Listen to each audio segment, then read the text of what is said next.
Hello, welcome to the sound check. Well, this is live now. It's live now. Well done, well done. Well, welcome to ReMarkTO, the #1 podcast in Toronto, evolving out of a meetup group for sales and marketing professionals, helping people. The content we're trying to share is to help people who make a living in sales or in marketing to do a better job. And we do it by having people who are experts in their field show up every couple of weeks and share with us what they actually do to do what they do, as opposed to people who are just talking heads that are going to tell us what we should do. We're hearing from people that tell us what they do. And that's really important. The content that we're sharing is absolutely critical. It's absolutely golden. And this week, we're really happy to have Marcy Berg with us. Marcy, hello. Hi, Dave, Addie. Thanks for having me. Oh, anytime. One thing I'd like to say before we get into this, Addie, is Marcy's an old friend of ReMarkTO. She's been with us. How many times have you been on, Marcy? Any idea? Oh, goodness. I don't know. A few. More than a few. More than a few. She's been with us, and the reason for that is you are an expert at what you do, and you're happy to share what you do, and we really, really appreciate that. I can count probably like 3 or 4 times that you've been on. Yeah, probably. It's been a few, and it's always a joy to be here with you guys. And actually, I always learn more when I leave than when I came. So it's always a good time to share ideas. Let me ask you, do you implement anything that you learned from here? Yes. That's the right Well, you answer. know what? Because I was trying to think of something specific, and certainly I would say the value of the CRM program. Over the years, we've talked a lot about that. Yeah. And I would have to say that has pretty much, that was life-changing, learning that. Can you talk a little bit more about it? Before you do that, Addie, let's just back up a little bit, because a lot of the folks that are listening around the world to this podcast won't know. What a CRM is? Well, won't know how wonderful Marcy is. Won't know all the things that Marcy's brought to the table over the years, because this is the 3rd or 4th time you've been here with us, and you and I've worked together for a time longer than probably either one of us want to remember. Yep. But there's a lot of folks that are listening won't know who you are. Marcy Berg is a mortgage I'm a mortgage broker.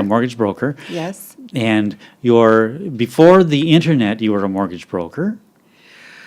Oh, Dave, that's kind of No, but it's dating true, me. though. But it's true, That's yes. right, yeah. So you were a successful mortgage broker before the internet. That's correct. And then you were a successful mortgage broker by adopting early the Internet 1.0 websites and search engine optimization, and you That's developed true. a web platform called Mortgages for Women. Mortgages for Women, Yeah. a niche market, Yes. mortgages for women, that And was very specifically that was- targeted. Yeah.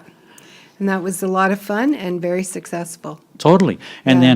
then you and I worked through Web.1 together a lot of the time, working with developing different strategies and things. We had a lot of fun doing that. had a ton of fun. It was like watching a baby being born. It was magical when we first started all that stuff. And we would, be online and do meetups. Remember meetups? Well, absolutely, absolutely. And yeah, that yeah. was a lot of fun. But they came with Web 2.0. Oh my goodness. Right? Now You I know jumped we're ahead. old. That's right. They came with Web 2.0. But during Web 1.0, we talked about website optimization. Yes. And at one time, I know I was developing the Moving To network in a lot of small towns all over Ontario, and you were developing a mortgage network all over. That's right. Right? I think between the two of us, we must have had thousands of websites. Well, we must have. We were buying them for we fun. kept GoDaddy in business. We should have bought stocks, right? Why didn't you? Well, we should have. We should have. But the reality of it was a very profitable way to use the technology of the day It was. to deliver a really good service, wasn't Yes. The day we learned how to point multiple domains to one website, that was like, I don't know what it was like to discover gold in the Yukon, but it had to be close It was- to that. It was really magical to do that. And then in around 2000, late 2008, 2009, Web 2.0 evolved, and Facebook came on the scene, and Twitter, and that's when we started the meetup groups, right? We used to have tweet-ups. Marcy and I would organize tweet-ups, tweet-ups yes, in that's our right. little community, right? We had like 6 or 7 people show up, right? Yeah, that was fun. And that was kind of magical too, right? The power of that. Remember we just tried it once. And Yeah. people showed up and we were, okay, well, Blown away by next it. time we do this, we'll have something to say. Well, but in 2009, there were 125 people on Twitter in Cobourg, which were like 60 miles east of Toronto, which is Yeah. the market we were both working at that time. And there was 125 people on Twitter, and that year I did 4 sales directly to people on Twitter, and only because they were on Twitter, which just blew me away. Absolutely blew me away. I would have to say that I'm still, to this day, doing business from those days because along with that, you and I, we were out there and we, all of a sudden, we had followers and we had people showing up for tweet ups and we were doing little seminars and, that's around the time I started to build the CRM program and that was pretty, so I would honestly say to this day, I'm still doing business from that time frame. Excellent. And just as an aside, I just want to give a shout out to Rob Washburn. Oh, yes. Rob Washburn, who's a good friend. And Hyperlocal news. Hyperlocal. He's a teacher of e-journalism at Loyalist College and Trent University in Ontario. And he was one of the driving forces behind me being involved in the internet in the first place. And he was really a big supporter and involved in the tweet ups as well, right? Yeah. And that was right now, that was 2009. So that's almost like 9 years ago, right? Mm-hmm. And it's amazing. Marcy's been involved. The point I'm trying to make here is that Marcy has been involved in using cutting edge technology to build her business since before the internet, right? Yes, right. yes. Since the fax machine, right? Since pagers, and I have two. I and have a that's great story about fax machines. Well, tell us a story about fax machines. I was working for the Bank of Commerce, and I had a client. I worked in the commercial department, and a client came in to me one day and asked me if I wanted to come and work for them selling fax machines. And I said, what's a fax machine? And they explained it to me. And I said, so you mean to tell me that I'm going to sell these machines and they're going to transmit information, but the only way for you to get the information is to have a machine yourself? And they said, that's right. And I said, that'll never work. And so I didn't leave the bank and I didn't go sell fax machines. And that was the last time I ever walked away from new technology. Well, you know what? You say that. It was 2007, late 2007. Rob Washburn, the e-journalist guy, said to me, Dave, you should get some domain names. And I said, why would I want one of those? And he said, you should get some domain names for Northumberland County, for Toronto real estate, for like Ottawa real estate, Hamilton real estate. You should get all kinds of domain names. They're going to be worth a lot of money someday. And I thought, oh, that's kind of goofy. Why would I do something like that? So I never did. And about 4 years later, I was kicking my butt every day. I got retired on that advice. So then when video came along, or we used to call it multimedia, yes. When multimedia reared its ugly head on for the internet, he said to me, Dave, multimedia is going to be a big thing in the internet. And I thought to myself, I'm going to get on that one right now. And so I became a really early adopter of video. But again, the point that I'm making, Marcy, is for the people that are listening, is you have been a very successful real estate broker through the transition of a lot of different technology platforms, right, or systems, yes. or however you want to phrase that, and you found a way to adapt and be successful in all of those. Correct? Oh yeah, I would say with enthusiasm because Sure. To be honest with you, it was a lot of fun. Absolutely. So today you have. We talked about mortgages for women, but just tell us a little bit about your business today. Well, I still run mortgages for women and I still do the seminars and everything, but over the years it's evolved and I really, right now I would say I run my CRM program because after being in it this many years and you have a database of, I think 40,000 names in my database at this point. And so I just use my CRM program. The other thing I do is I still do marketing for new business. I still find real estate agents I can work with. Right. But at this point in my career, it's really about, I have a lot more to bring to the table than I did when I first started out. So now with a database like that, you have something to share with someone. Absolutely. And your business now it started in Coburg. It started in Coburg. And then it moved to? Toronto. Okay. In 2007. Okay. I moved into the Toronto market. And that was a very different market than the Coburg market. Absolutely. Yeah, it was very different. And it was a little bit more fun. I was thinking about this today, Dave, like when we're doing business in a small community, and I was thinking about that versus doing business in Toronto, and the difference is just, you couldn't even explain it to somebody.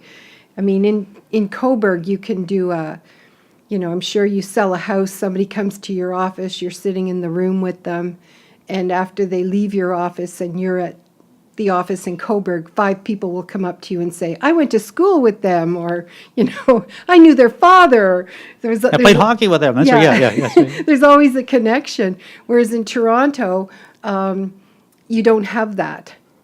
So when you meet somebody, you are really meeting them cold. You know nothing about their background. You know nothing about, what brought them to be in front of you that day. So, you and I were talking about marketing and the differences, and I thought about that a lot. And I find that doing in the Toronto market, I had to develop a know your client form that I could initiate my first meeting with somebody or my first contact with someone. I could fill out this form so that I could get to the point that I just took for granted when I worked in a smaller market. Sure, you can build that relationship with Yeah. them. Yeah, absolutely. That makes a lot of sense. And then your business took you somewhere else. So it took you to PEI, right? Yes, it took me to Prince Edward Island. So you're being a mortgage broker in Prince Edward Island Yes, as well. yes. So Marcy, one of the reasons why I think it's really, really wonderful that you're here to share with us is that Addie and I were talking about this, and you're a professional who's worked in 3 distinct different markets, Very different, right? yes. And so one of the questions I would ask is there must be similarities or skills that you could use in every one of those markets. Absolutely. And I would say the first thing is that I love what I do, and I love to help people. I love to help them get, buy a house or refinance or see a goal or solve a problem. So everybody that sits in front of me, I'm solving their problem. And that is the passion for me. I mean, when you come to me and to get a mortgage, the first thing I'm going to do is sit there with the application, figure out your problem, and get it solved as fast as we can so that you're going to feel a lot better, a lot more relaxed. That's, to me, what drives me in every single market. And then you just have to figure out, okay, how do I get in front of these people and how to get their problem solved for them? So when you use the word problem a couple times there, so what would be a problem? Can I buy a house? Okay. How much mortgage can I afford? Is this even possible? Or people who have, lost a job and want to access the equity in their house. Whatever that thing is, you have an asset, it has some value, and you want to know, what can you do with this asset? It's my job to find out, why are you asking me, and what was your thought? What do you want to do? And then solve your problem for you fast. Sure. So the first step of that is to find out why you're asking me? Yeah. Why? Well, if you're buying a house, that's easy. If somebody comes to me and they say they want to buy a house, but other people can come to you and say, I have a house and I think it's worth a lot of money and I want to take some equity out of it. And then you have to find out, well, why do you want to take that equity out? How fast do you need this done? What's the end game? What's the goal? Are you, and then you're locking into some kind of commitment with a lender. Are you thinking this is a short-term problem, a long-term problem, or do you have a goal? Do you have something you want to do? Are you buying a business? Giving money to your children? There's all kinds of different reasons why people would come to you, and getting to why they're there is the first step. Why are you here? Like, what problem can I solve for you? Well, can we take a step back? Yeah. I'm more curious about the sales and marketing aspect of it. Okay. How did we get those people to your door? Let's just use that word.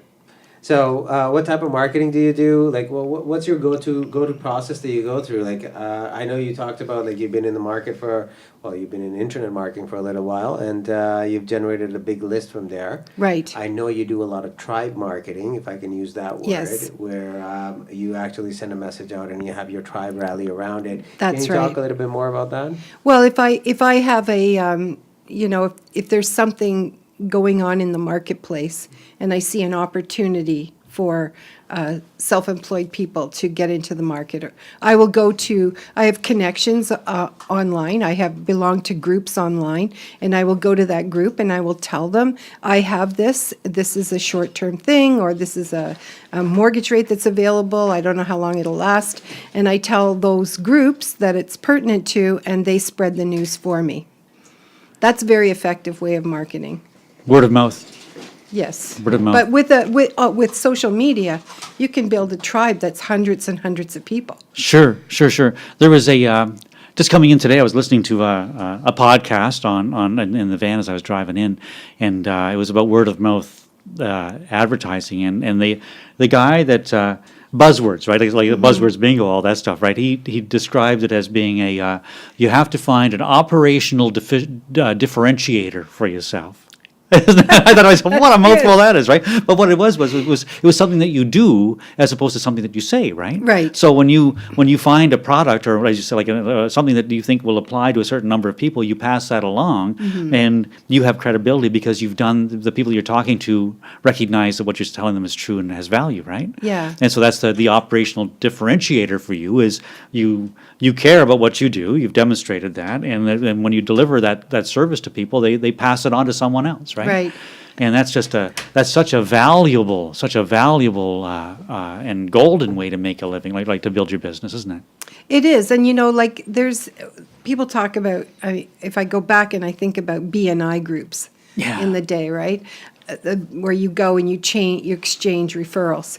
That's sort of the premise of what goes on inside a tribe, but it can be hundreds of people in a tribe, whereas at a BNI, you're looking for people to come to breakfast on a Tuesday morning at 8:00. Well, maybe not everybody can be there, but in a tribe, if your tribe is on Facebook, you put the message on there, and people will get it when they get it, and they'll respond. Or I think that the whole online world has opened that sort of word of mouth marketing up to just about anybody can build it. It's very, very organic.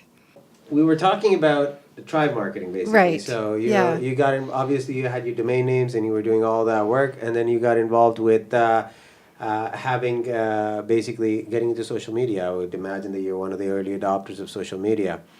Yeah, well, the interesting thing about social media when it first started, we had Facebook, we had Twitter, but people still wanted to meet in person. Like that was a big part of it, right? It was finding people that you connected with and then getting together with them, and conferences, going to conferences, FinCon conferences, or.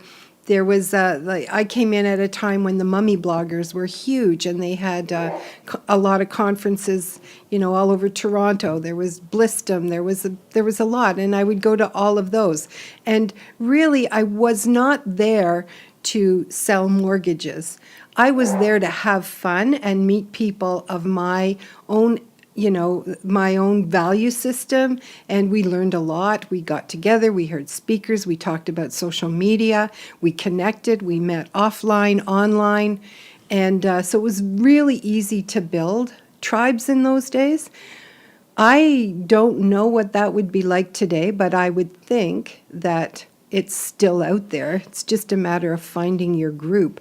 The other thing, on meetup.com, that was another great place to go to meetups. If you go there and you can meet if you enjoy embroidering strawberries on scarves, you can find a group. I mean, that's how drilled down it is. Yeah. Well, it's I think it's still available to anybody out there that is actually willing to invest the money and an energy that is required to make that happen. It is still a possibility. So you know what, Addie? It doesn't matter, what your interests are. Here's the neat thing about being us, okay? About being mortgage We're people. special right now. We're very special. And You're real all estate special. people. Is that if you have an interest and you get together with your group of people, everybody inside your group of people wants to own a home. That is the best part about what we do. Yeah. We're not trying to sell microphones. We're not trying to find people who want to buy microphones. We're selling a dream, a house, a goal. But see, on the flip side of it, it actually could work for anything. See, I'm gonna so there's a channel on YouTube called People Are Awesome.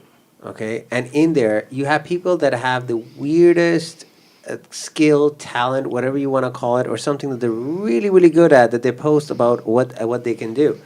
And I look at that channel sometimes, and I'm dumbfounded. I'm like, somebody actually thought, and somebody thinks that this is interesting, and they actually have spent their time and energy in becoming really, really good at it, and then they go out and post it. They made a video somewhere, and then this channel, People Are Awesome, that has millions of followers, actually goes out and they get them to come in and do interviews and do all kinds of stuff, and that's what they do for their living now. Wow. It's something that was a thing that they had, that they enjoyed doing, and then they got really, really good at it. Like, there was one guy that enjoyed playing with crystal balls, and now the guy goes and does, like, he gets hired by artists to be the crystal ball artist at their concerts. And and I look back at that and I'm going, okay, that's not anything special, but it was special for that person, and now that is what they do on a regular basis. That's their living. That's very cool. So you have ultra specialized activities that are coming out. Like, these are, I can't even imagine what would you name that person? It's just an artist, basically, at the end of the day, right? Right. So I think that's the beauty of internet, where it's going, and marketing, and what it can do for your career. You have to be true to who you are, and if you are true to who you are, and you're really good at it, or somewhat good at it, you can actually make a living in it. So that's a good point, because, talking about your crystal ball person, you have to have passion. Yeah. Right? I mean, he's got a passion for that. And I have a passion for meeting people. Like, my late father used to always say to me, "You're a collector of people." And I guess I am, in a way, because people will say to me, they'll say, "Well, if only I knew someone who did this." I'm usually the one that can say, "You know what? I think I know that person." So, not the crystal ball guy, but, I mean. All I can think of is doing this. Yeah. But often, I do know it is a passion to meet people, and I have a skill, right? So when I am meeting people, the skill doesn't change. So maybe that's the magic, right? That is the magic, Marcy. Yeah. You said you were talking earlier about being in groups or your tribe, and we're helping people fill a dream. But someone's dream might be to to own a barbecue. Exactly. So if you were in the barbecue business, then you being in that tribe would be beneficial to you, right? Or owning a boat, or who knows what it might be, right? It's the whole idea is to make those connections by being with like-minded people or similar interested people. When you don't work alone, you've got mortgage. Actually, before we get to that, because you mentioned the word skill, I know skills are learned, and I don't know how easy or hard it's going to be for you, but can you talk a little bit more about the skill of being able to connect with people? I know it's a very, very tough. Okay, yeah, that's a good one. Well, I think you and I touched on it earlier today when we were speaking, and that is, for me, I became really interested.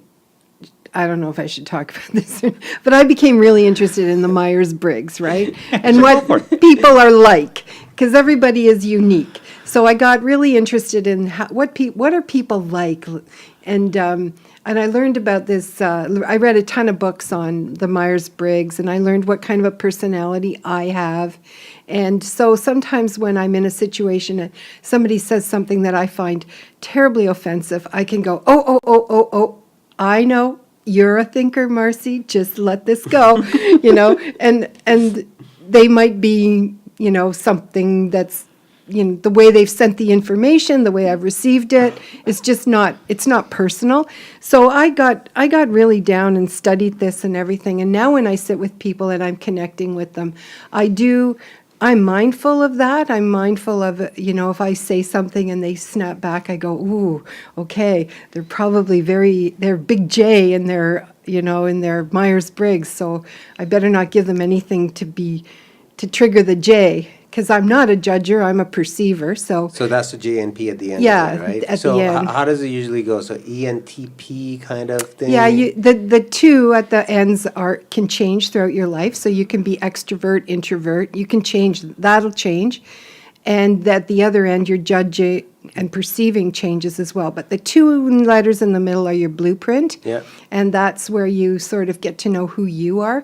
And I think it's really important for you to understand how you hear people's information and how you interpret it, and then also how you're going to feed them back information and how they're going to interpret it. Do you know what the different types are on top of your head? Yeah, there's 16. Oh, So here we so are. it's 4 So- times 4 though, right? Yeah. It's 4 times 4, Yeah. 16. So you could have multiples, but there's four categories in each. Am I right? There's 4 categories, yes. Yeah, So okay. the middle two would be, there's an N, which is intuitive, and then there's the T. There's a T in the there. thinker, that's Yeah. the third. There must be a feeler in there. There's a feeler and a sensor. Oh, okay. So, you can, so if you have somebody who's very high on feelings, I'm not that person, right? But I have to know that there are people out there that are, and I have to be mindful of that, but, so, I'm not that person, but I have to, I see those people all, in fact, I gave birth to one, which was problematic. But anyway, You'll but make sure your kid don't hear this. they would agree. So going back to what we were talking about. So you, Oh, wait, before. I just want to for those people out in podcast land, I just want to say, I'm sitting here smiling because we have Marcy with Myers-Briggs, right? Yeah. And Addie's a big time disc guy, between whether you're high D, low S, all that stuff, right? Like, how do you classify people, right?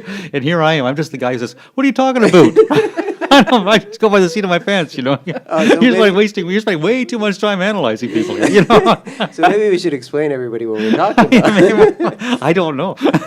So basically, yeah, in a nutshell, the way I figured it out, this is my opinion, it's basically at the very core, you have people that are either thinkers or feelers. Right. And then you can go from thinker and feelers to having people that are more mathematical versus people.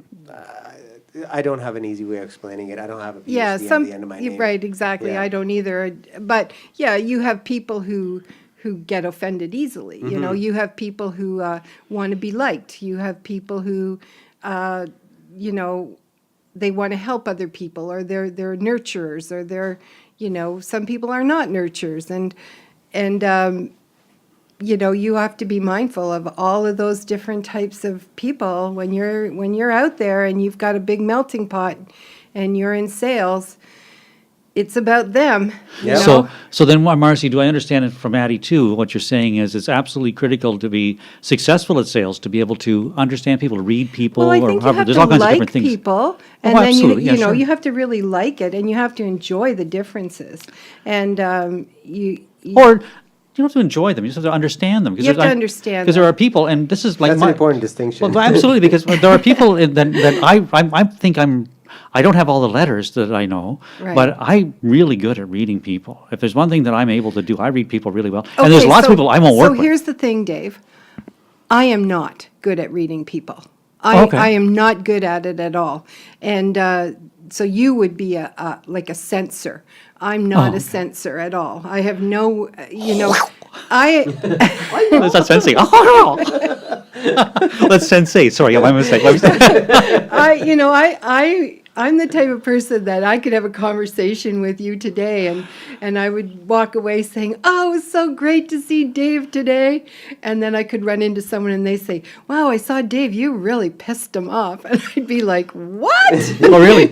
I'd have to phone you up and go, "I don't know what I said, but I'm really sorry," because I have no way. I'm not that person that can read people that way. Oh, okay. So. So is it fair to say that you do a lot of your lead generation through face-to-face and networking?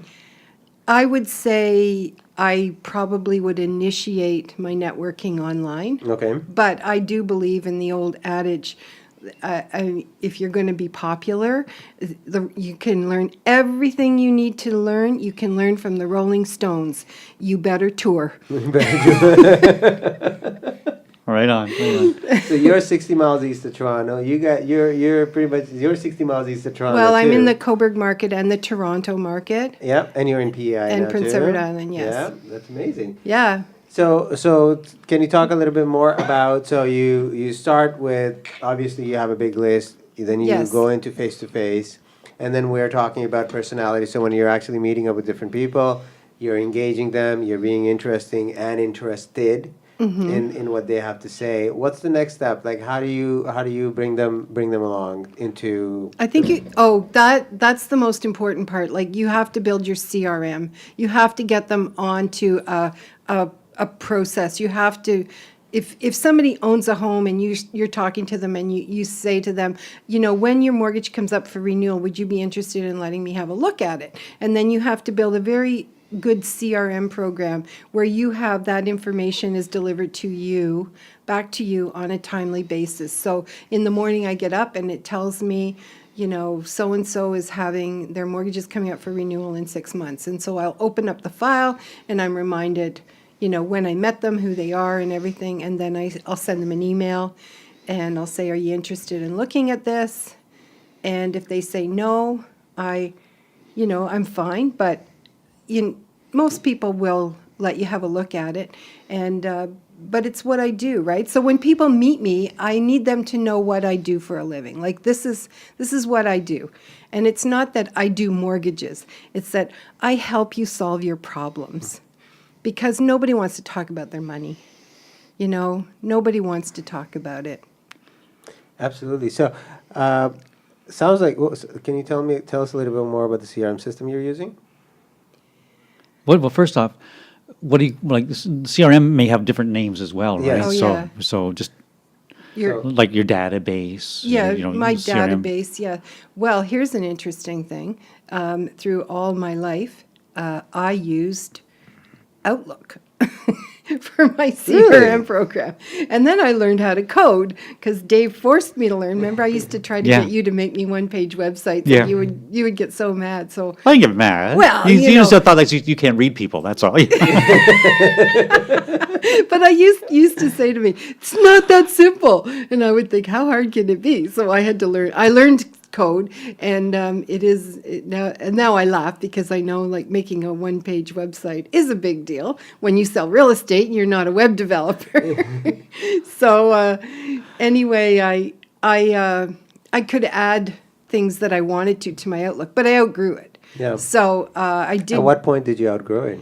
I would say around when I first moved into the Toronto market in 2000 and before that, maybe the early 2000s, I got to beta test Salesforce.com. Okay. So I did that, and I loved it instantly. And people probably don't know this about Salesforce, but it's not really. Salesforce.com is a whole bunch of websites. It was a company that bought up a lot of smaller companies, and I was using Radius 6, which got bought by Salesforce.com. So I got to beta test their system while they were building it.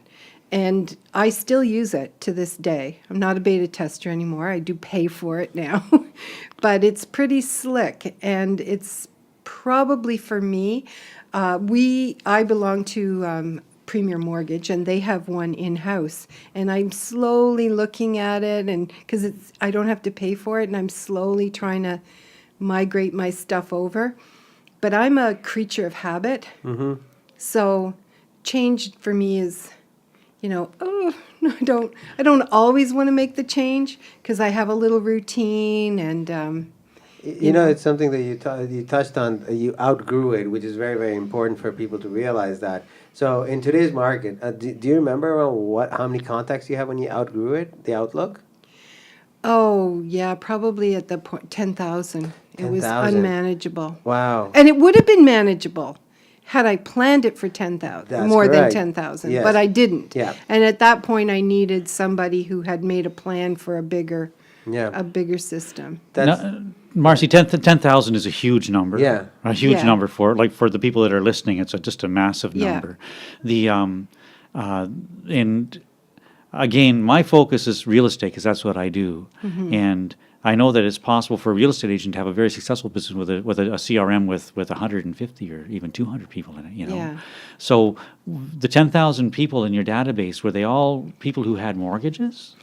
No, they weren't. They were either people that had mortgages who I'd done mortgages for, or they were people that I had met over the years who I didn't do their mortgages for, but they had given me the information of when they came up for renewal. Or they were just, people that I meet along the way that I would want to keep in touch with. So, for example, I'd have one Dairy Queen meetup group, Coburg, right? Sure. And I could call that up, and I would see who all went to that meetup, and I would just keep them all in separate. So you're saying that or what I'm hearing you say is that your CRM was your collection of everyone that you met professionally, Right. that you might want to do business with someday, some people you had done business with someday, and in that CRM you filtered or segregated people into groups That's that were right. that you could That's work right. with independently, right? But Yeah. that's mostly based on source, though. So at where you met them or where you got the contact information from. When you first meet them, you have to sit down with you. When you enter someone in, it's not a matter of putting their name and number in. You've got to build a system that tells you where you met them. They don't own a home. They never want to own a home, or they do want to own a home, or they have a 5-year plan, they have a 2-year plan. The more you can get, the more you can collect from meeting people, the more successful your CRM program is going to be. Like, for example, I would meet people who were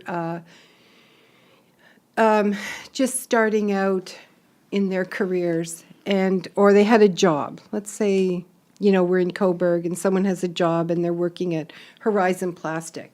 And I meet them at a meetup group, and they've never thought about owning a home. So I'll put them in my CRM program, and someday I'll just send them an email and I'll say, hey, you know what? I know you said you never wanted to own a home, but were you ever interested in crunching the numbers to see if you can? Sure. So you put them in your CRM, but you'd flag them as You flag them. categorize them as Yeah, something, right? yeah. So that absolutely. So your CRM is the hub of your, or would you say this? It was the hub of your business where all your clients or all your contacts went, and from that you group them into different ways. Like if you had like a promotion on for business owners, you might be able to, you could find those That's people, right, or if you had that's right. people that were renewing their mortgage, you could find those people, or Yes. first time buyers, you could find those people. Is Yes, that correct? yes. So then as you put it in, you build your business on your CRM to be able to reach out to the different groups you want to reach out to. So as mortgage product would come on market, I could call up that group and send them the information. And, we went through a big time there where, it was impossible for self-employed people to get a mortgage. And then it started to lighten up. And then the rubber hit the road and everybody had a self-employed mortgage program. And I was emailing to these people as that was coming up. These self-employed people that I had built, saying, if you're still self-employed, let me know. If you still think that you're shut out from the mortgage market, let's talk. And I would get a lot of response back, and people would say, yeah, what's going on? And I would say, well, there's new product on the market, and, Sure. That makes perfect sense. So the CRM then is one of the foundational parts of your business. Would you agree with that? Oh, yeah, for sure. Like, if I could tell anybody what you need to do, you need to build a CRM program that helps you collect people, as my dad would say. But it helps you get to know a lot of people, and, because you might not have the product today to help them, but in 2 months you might have a great product come out that is of value to them. Or it could be 2 years, as long as you know where to find them in your CRM program. And here's another thing that, I did a trade show one time at the Women's Show in Toronto. It was the first year of the Women's Show, and I had mortgages for women. And I bought a booth down there, and I gave away 50 pairs of tickets to Bon Jovi. And my booth was lined up. I remember that one. I wasn't there, but I saw the pictures. And my niece went with me to help me, and she would go. I had a big poster of Bon Jovi, and she came over to me at one point during the trade show, and she said, "Did you pour pheromones on this or something?" So anyway, I had from that trade show, I had 2,500 around that names. I called every one of them as I put them in the CRM program. And there was a lot of people I could write off right away. There was people that, I got more information from and everything. But I took the time to call everyone that gave me their phone number. Well, God bless you for that. And that's so critical to people that are just starting out, is to understand is if you meet someone at Starbucks and they give you their name and email address, that's not the end of the line, is it? No, that is just the beginning. That's just the beginning, absolutely. So, you have to stay in touch with that person and, thank everybody. If you're in Starbucks and somebody gives you their name and they say, "Oh yeah, I got a mortgage. I really hated it. It was a terrible experience." And you say, "Well, let me see if I can solve that for you." And you phone them and a couple of days later and you say, "I know we had that conversation. You're not coming up for renewal for 2 years. So trust me on this. You don't want to pay the penalty because that bank already doesn't deserve what you're giving them. Don't give them extra. So let's wait till your renewal." And they'll say, "Sure." I mean, I don't need your business today because I'm building a CRM program and in 5 years I still need a mortgage, right? Yeah. So if I can look at it that way, I can, I think that's I love that. It's a long-term view that you need to a have. long-term view. So from what I'm understanding right now, the way you have built your business is that one, you started with networking. Second, you were diligent. I don't know I can't even, like, I thought I was diligent when I go to networking meeting and collecting cards and entering them into my CRM. I am nowhere near. Like, my number right now is probably 8,000 in the past 15 years of the people that I have met. And you were at 10,000 before you broke out of Outlook? Yeah. Jeez. Like, seriously. Well, No wonder we're still friends. Yeah, but there's a difference there, Addie, and one of the, there's a significant difference in as much as you're selling a bigger ticket item than Marcy is. Yes. Yeah, Like in terms of income, right? absolutely, So like for you sure. you may be looking at 20 to 30 deals a year. Marcy, I'm going to make up a number, Marcy, I but need 10 a month. 10 a month, yeah. No, I'm not even thinking about that, Dave. What I'm looking at is if I'm meeting people, like I have in my database, so I use Top Producer, which is a real estate CRM, again, being in real estate. So for me, I have my database divided up. So in people that I have met, haven't met, people that are service providers versus people that are going to be potential customers. My whole database right now is around 8,000 people. That includes real estate agents. It includes my customers, clients, everybody. 8,000. You were at 10,000, breaking out of Outlook. Okay, when you're my age, we're going to talk because I'll bet you have the same number.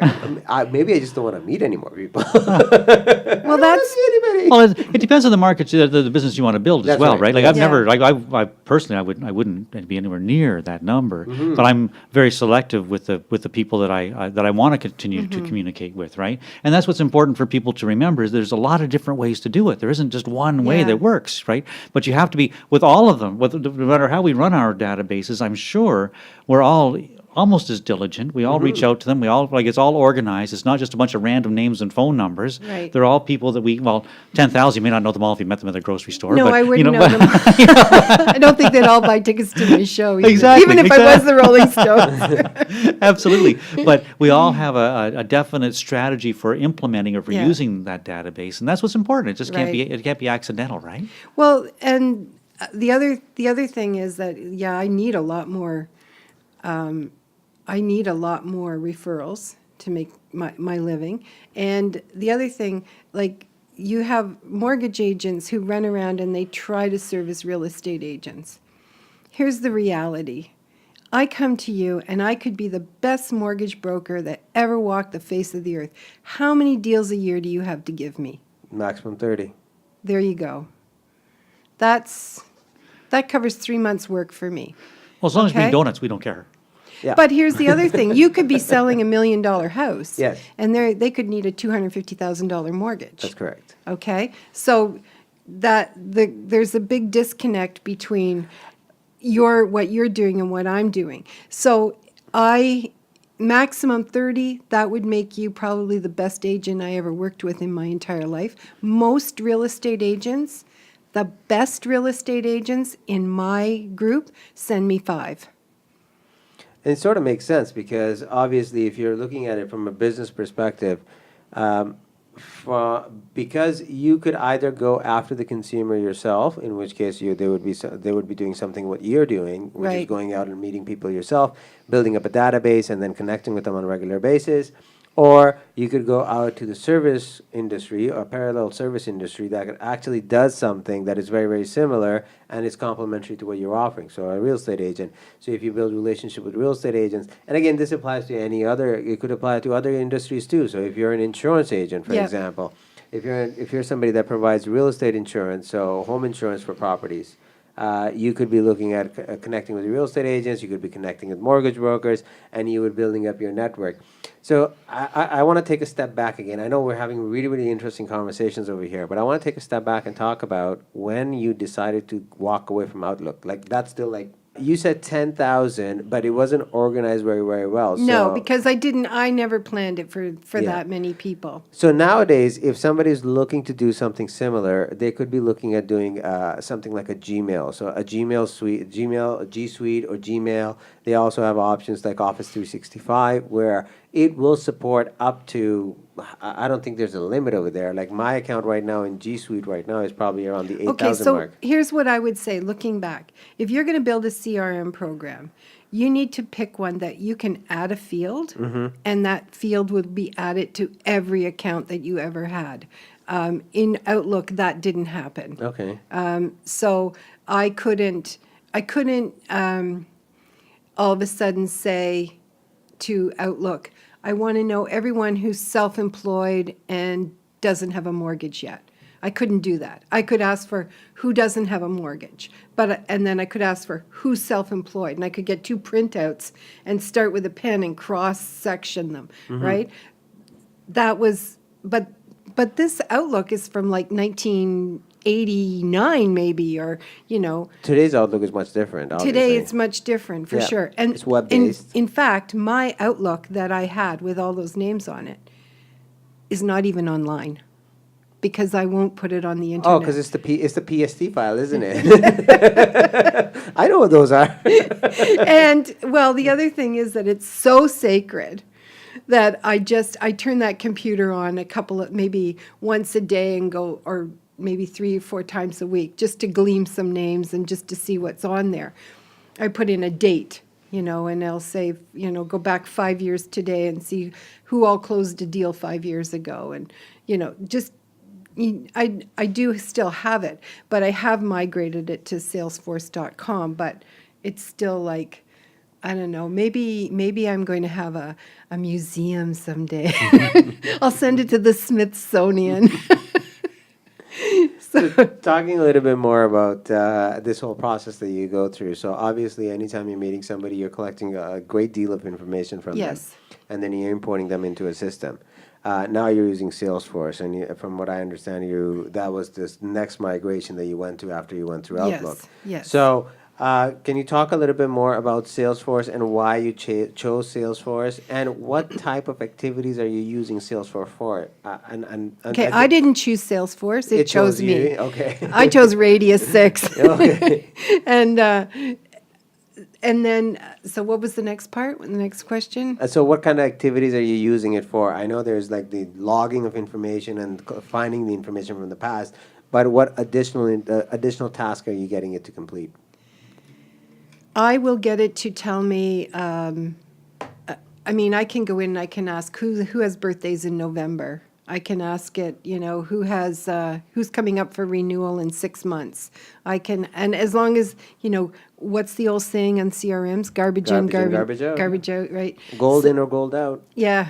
So that is the thing that I learned that lesson the hard way, because I'm sure I could have made a lot more money off my CRM knowing today what I should have known then. So, if I was to ever tell anybody about the one thing, you need to think it through. You need to think it through. And nobody is going to build a CRM program for you. Nobody. You're going to build your own, and you're going to not be distracted by every shiny penny that comes your way. Forget about it. Because you can't do it. Every shining thing, somebody's got the next best mousetrap, right? You just stick with what you have until it no longer serves you. Actually, looking at that, do you place value? Like obviously you figured out how to get people into your database really early on and really quickly. Yes. Do you still use those techniques? Yes. Okay. That's the know your client Okay. form, right? Okay. So before I do an application with anybody, I will do a know your client. And on that know your client, I'm going to ask you, and I have the form, it's printed out, and you and I are going to go over it and we're going to sign it so that I know what I'm going to do for you. You know, am I going to call you at renewal? Am I going to, have you ever had a bankruptcy? Have you ever had, you know, like, here's the things that are going to make your life and my life a lot easier. What problem am I solving for you? So that I have that, and that's what goes in my CRM. Great. So the CRM is, I mean, clearly it's fun. We should actually explain to them what CRM stands for, right? Okay. It's a client relationship manager or Yes. customer relations Sure. manager. And or a database or whatever, Yeah. however, but that's a very foundational part of any successful salesperson's business. Would you agree with that? Oh, I would say. Okay. I would say it wouldn't matter what you were selling. You Sure, would need to absolutely. have a CRM If you program. want to do any, unless you're just dealing with people, anyone Unless you're walks in the door. transactional. Sure, yeah, unless you you're know? transactional. So when I was working for the bank, I was doing mortgages for the bank. That's when I wish I knew the value of a CRM program, because all those clients that I had at the bank, it was transactional. The client belonged to the bank. My job was to do the mortgage and go away and never come back. Sure. So if you were selling socks in a men's clothing store, Mm-hmm. maybe having a database may not be that critical to you. However, if you wanted, if you were selling in that same store selling suits or or clothes that changed in the seasons or whatever, having a database could be very useful because you Okay. reach out to your past clients or customers and say, hey, we got a whole new line of stuff coming in. type So of thing, right? here's an interesting thing that with that example, I did a mortgage for a young girl who sold clothes on commission for a very high-end store in Toronto. We won't name it. On commission, and I did her mortgage for her. And what do you think she made a year? $200,000. Wow. Really. That's and amazing. it wasn't just from people walking in the front door, was it? Nope. No. It was not. And you know what? There's an important distinction that I'm just realizing right now. It's the lifetime value of the client Absolutely. that you have. Yeah. Because you could be selling socks, but if you're selling enough of them, and Mm-hmm. if you know who you're selling them to, and if you can send them a message saying, "Hey, I'm having a sale on socks," and you can get a nice bump in your sales, Yeah. that all equals dollar figures. That's right. Or maybe you decide to go out and start designing socks. Yeah. Now you have all these people in your database you can Who send have them bought out. socks before? Yeah. Yeah. Who are interested Well, parties? who doesn't have socks? Yeah. Exactly. Well, Well, it's just like every time you make a change, you're starting from scratch. And Yeah. why would you do it? You've already met all these people in your life. Why would you start from scratch? yeah. Yeah. And also the transactional value as it keeps on going up, I think it becomes more and more imperative that you actually have a database. Totally. Yeah. But if we just what Marcy just said though is I think a nugget. Yeah. It's a nugget. Why would you start from scratch? So if you were a sock salesman and you built up a database or CRM of people who bought socks from you, and then 3 years Yeah. later you made a career change to start selling life insurance, you could take that same database with you, and you already have a relationship with these people, and you could start building your life insurance business on your socks clients, right? I got to put a disclaimer Wait. over here, a castle disclaimer, Canadian anti-spam legislation disclaimer over here. But you're right. You could actually use that business exactly as you mentioned. Sure, that wouldn't be yeah. spam at all. You reach Yeah. out to people that know you. Okay, so I was just I'm going to tell you this because this is really interesting. You know, people over the years, they say to you, oh, you know, your database, and you have to be always, you know, talking to influencers or people who are, you know, your contacts, join BNI, go to real estate offices, get all this new business because you're working on a declining balance, right? So the mortgage is declining. People are paying it off. And so when you renew it, you're going to make less commission than when you originally did it. And I drank that Kool-Aid, right? And I went out and that's how you and I met, Dave. I was in your office every week, Yeah, hounding bringing you. donuts. Bringing donuts. Loved it. And rate sheets. That's right. So if you're having an open house this weekend, let me know. yeah, exactly. So I just, you know, said, well, you know, I'm like in my 30s and I don't have to worry about declining balances because everybody's borrowing so much money. And then as time went on, I realized once I left the bank and I became a mortgage broker, I realized that people they renew, they refinance, life happens, things happen, they sell the house, and, they go their separate ways, and then two people buy a house, and so on it goes. And now what's interesting, at my age in life, my clients are doing reverse mortgages. You were mentioning that. Can you talk Yeah. a little bit more about that? Well, there's a product we never saw coming. And so now the reverse mortgage is a big part of my business. So I've grown with my database. I've adopted every trend that's the demographic of what my database is. What did you want to know about reverse mortgages? Oh, do tell. They're amazing. Well, I think they are. A lot of people would argue, but for me and my clientele, they're really they're a way of accessing the equity inside your house without having to sell your house. And you can use that money for just about anything. You can use it to give it to your kids. You can use it for lifestyle. You can use it for paying off debt. One trend I see now is my clients that are older, they're selling their houses and downsizing. And when they sell, instead of taking some of their money and buying a new house and saving the rest, they're doing a reverse mortgage on their purchase so that they're keeping more of the money from their sale. That's something that I found really, really interesting. First of all, I had a really, really bad perception about reverse mortgages. So for me, it was, people are basically gouging people. That was my understanding of it. I'm going to be the first one to admit I was oblivious to what the actual implications are, like how far reaching the benefits can be for somebody. Because it all depends on their own requirements. Patty, are you a J? Here we go. On the eye. More than likely. Most probably. But so reverse mortgages, what you mentioned Yeah. over there, I found it very, very interesting. So they're purchasing a property. Right. And let's say they're putting 25% down, right? Or 50% down, whatever the amount might be. So they're putting Right. $200,000 down. They bought a $400,000 property. But instead of making payment on the $200,000, what they're using is they're actually mortgaging out the $200,000. That's right. They're So using their property becomes fully mortgaged, 100%, and the $200,000 that was in there, they now can take advantage of that too. Am I right? That's right. But your mortgage is your property's never going to be mortgaged 100%.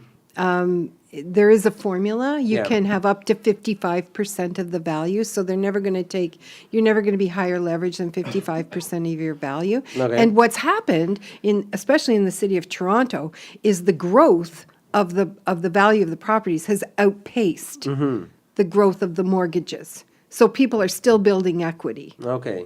And that, is that going to continue? That's $1 million question, but that has been the experience to date. So you're finding a marketplace where somebody has bought the property for $400,000, the property is worth $800,000 now, and then Yeah. if they go up to 55%, so that means that they can get about, I don't know, $450,000, $440,000 out of it, whatever the number might be. Yes, And then that's the mortgage. That they and can it's do. tax-free. And it's tax-free. Because it's there's time. there's no capital gains. So what you find is a lot of people, senior people, they'll do the reverse mortgage to give their kids down payment rather than cashing in some kind of investment, because they're going to pay capital gains on the investment. Whereas if they use the equity in the house, they're not going to pay any capital gains to give it to their children. Because it's their primary residence. Yes. Okay. So clearly, that's spectacular. This is absolutely spectacular. Yeah. And in Marcy, I think what's really significant is that you said you've adopted, as you've gone through your career, you've adopted the product and the skills and the strategies to meet the needs of your clients, right? That's To help your right, clients, around my database around and your my database. That's right. demographics, yeah. So as someone who is starting out today, maybe reverse mortgages may not be a product line they'd have much access to, or they'd have much need for. Yeah, they right? wouldn't, maybe that, well, if you're building a database today, I doubt that people 65 years in age and older is where you want to start Okay, your so database. let's talk about that for just a second then, because you do have offices in Cobourg and Toronto and PEI. That's right. You're almost an international mortgage person, right? You're like this is an empire. National. Okay, all right. A woman of mystery. Right All right, here. okay, so when you don't do every mortgage that your company does. You've got people who work for you, right? Or however you Yes, phrase that in your that's industry. right. I have agents that work. yeah, Okay, so with- when you bring agents in, and some of them must be new agents who haven't done mortgages before. That's correct. So if I could ask you, and if you could, like in the like, what would be one or two things that you tell every agent that who's just starting out? These are a couple things you really need to do. So that there's two things I tell them. First of all, you have to build your CRM program. Everybody you meet, you're migrating to your CRM program. So if people will, I have new agents that say to me, oh, I've been going to this networking group and I haven't gotten anything from it. And I can look at their CRM program and I'll say, you don't even have the 10 people that you meet with every week in your CRM program. Like, that's a loss. You're paying to be there and you don't even have them in here. Why are you going? So that's what I would say. Start building that CRM. Collect names, information, people. You're not going to get a mortgage from everybody, but everybody you meet can put you in front of somebody who needs a mortgage. So you need to start servicing and breaking it down and deciding, these are people I network with. These are people in my network that don't own their own home. These are people in my networking group that already own a home. And you want to know when's the renewal. Like, if you can't get those 10 people in your database, why are you going? So that would be the first thing I teach them. The second thing I teach them is, if you're not making 10 phone calls a day, you're not going to get anywhere. Like, you need to make 10 calls a day. 10, like, do we pick up the phone and call someone? Pick up the phone and call 10 people. Can't you send them texts? Can't you email them? Or like, can't you just do it on Facebook and say, hi, how you doing? And Marcy, I'm being the protagonist here because that is so perfect, but that is so old far school. from the truth. So like, no one wants to do that kind of stuff, I do 5, and I'm like, No, but it's so important. It's absolutely so. But driving into it, I made 4 driving in today. No, I agree with you totally. But that is so foreign from what people are being told to do today. Well, I don't get that, to be honest with you. I'm a little surprised. I would make the 10 calls because, Dave, I call you. Absolutely. And I say to you, Dave, I'm the mortgage broker and I'm looking for mortgages. I'm like, no, hi, Dave, how are you? Like, how are things? That's all I'm doing. There's a formula that we teach, it's not original to us, that it's called FORD, F-O-R-D. Pick up the phone, call someone, and ask about family, occupation, recreation, and dreams. FORD, we right? do Boom. it as well. Absolutely, it's a standard, right? Yeah. And just do that, and then listen for change, or sooner or later they'll say to you, how's the market, or how are things going, and open the door for a small conversation. No, absolutely. That's so critical, Marcy, but no one talks about that. I think you need to make your 10 calls a day. You need to make your 10 calls. You have to go to a trade show, give away something, get names and phone numbers, and phone every one of those people and thank them for filling out your ballot. That's it. And then you need to say to them, I do mortgages. Do you have any questions for me around the market or whatever? And they'll say, no. And you'll say, what part of the market are you interested in? If I ever have any information on something, what would you like to know about? And if people say, no, I don't want anything, that's fine. I'm not here to, that it's not rejection.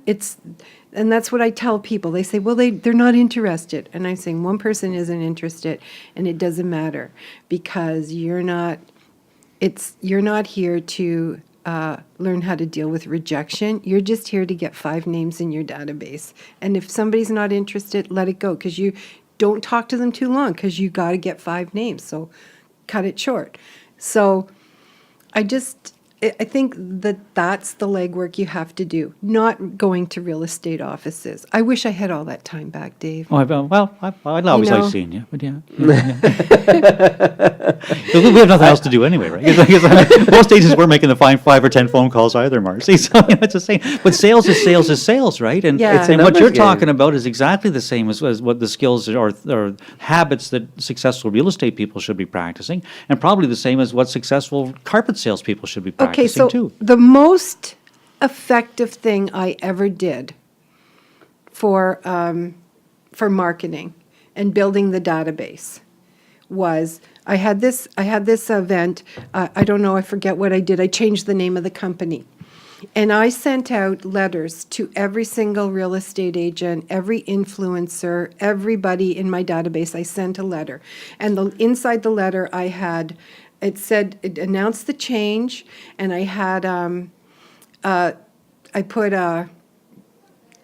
confetti in it, and it was an invitation to a breakfast and a celebration. And so when people opened it, all this confetti fell out, and it was, and I only sent them out 5 at a time. So I'd send out 5, and then first day, 5 the second day, 5 the third day. By the 4th day, my 5 went in the mail. I called the first 5 I sent out, and made an appointment. So every day of my life, I was mailing 5 letters, making 5 phone calls, and going to 1 appointment. And I have never stopped that routine. Every day of my life, I make 3 phone calls. I send out 3, thank you, Birthday, $10 whatever. Yeah, sure. Tim's cards, and I go to 1 appointment. I meet 1 person every single day. We're meeting 2 today. I'm meeting 2 today. Well, that's fantastic, though. See, that's a habit that may not have been comfortable initially, but over time, you just developed it. You just did it religiously, and you saw the Yeah. results from it. You got results from it, Right. right? Not immediately, maybe, but you did get results, and you know now that's so important for you And to I do. get it that that's not easy for everybody, but when you're not a feeler, Here we go again. it's easier. But I do know that agents that work with me, they're sensor feeling, and they don't like that no, they don't like the hard no. Yeah. And so I have to explain to them how to do it in another way, because I'm not that way inclined. I don't read people that way. So you just have to find another way to do it that's comfortable for you. Get to know who you are and find a way to do it. Because, like I said, you got to tour. You got to gotta tour. do You it. got to get out, absolutely, because it won't come to you. Absolutely. So Absolutely. let's go back to the question that you had before, where you were talking about, okay, so what are the 3 or 5 main things that you want people to do? So you said sending out cards, following up with a phone call, and then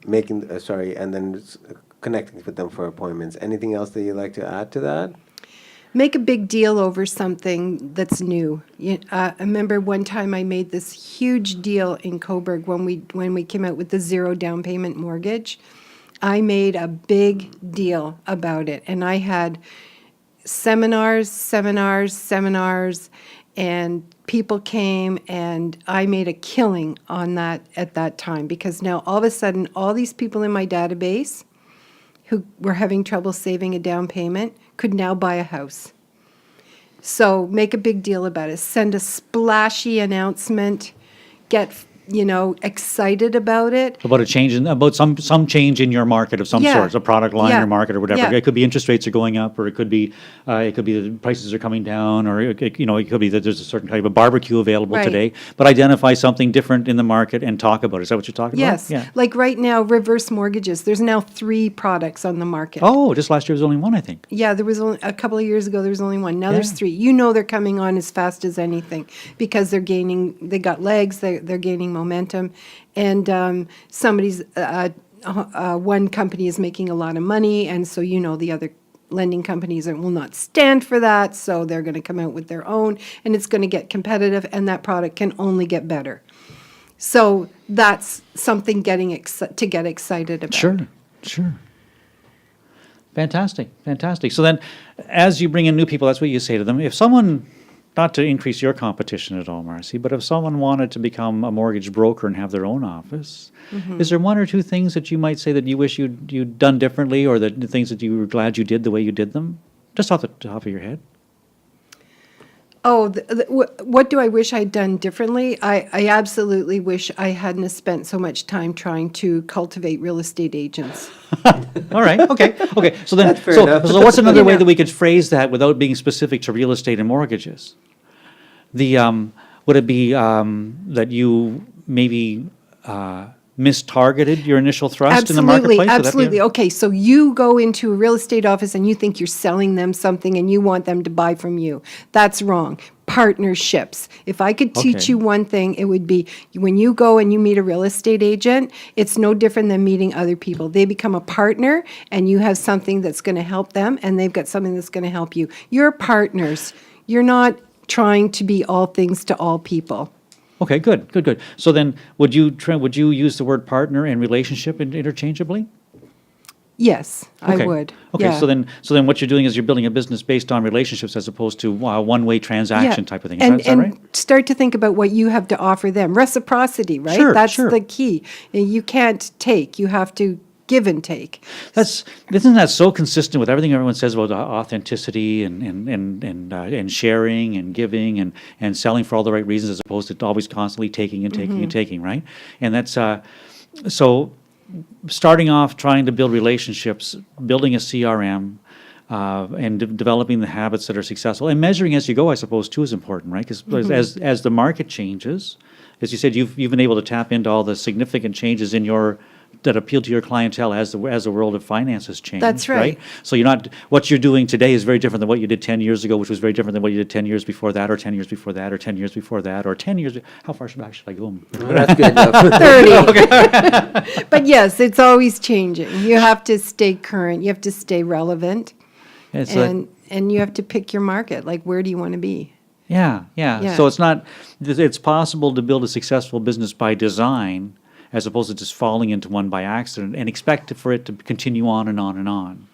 Well, even if Yeah. you come up into something with an accident, just be mindful of it and see how you can actually improve it. Mindful, Yeah. that's the measuring part, Yeah. right? Constantly and, assessing. Yeah, and build your CRM and build it accordingly. Because you know what? So if you're a real new real estate agent, build your CRM program because you might want to transition into being a mortgage broker someday, or you might want to go sell insurance, or you Or might a developer. So developer. become bigger and better. Yeah. You don't know where you're going, but you know where your passion is. And my passion was in mortgages. There was no question.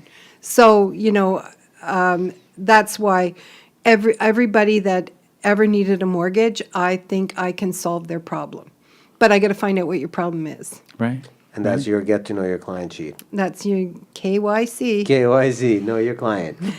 Well, I wanted to take a moment and thank you very much for coming on this. You have a couple of questions? Well, I just want to say, Marcy, where can people find you? Oh, that's a good question. Oh, they can find me they can email me, mberg@mdgroup.ca, as in Mother David. And, or my toll-free number is 1-888-372-7367. Or you can text me at 905-373-5104. This Or is going just all over the Google world. my This is name. going all over the world now. It's going over- Just make sure it gets to Prince Edward Island. Oh, and mortgagesforwomen.com. You can find me through there as well. Wonderful product and great. Yeah, absolutely. Marcy is if you're looking for any kind of financial or mortgage help, Marcy is the person that I use, and she's the person that I send my family to. I couldn't give you a better endorsement than that. I'm so glad you came in today. Absolutely. thank you for But having what me. you do so well, and you do it like a regular person. You don't sound like a banker. You don't sound like a doctor. You just do it in a way that people can understand it.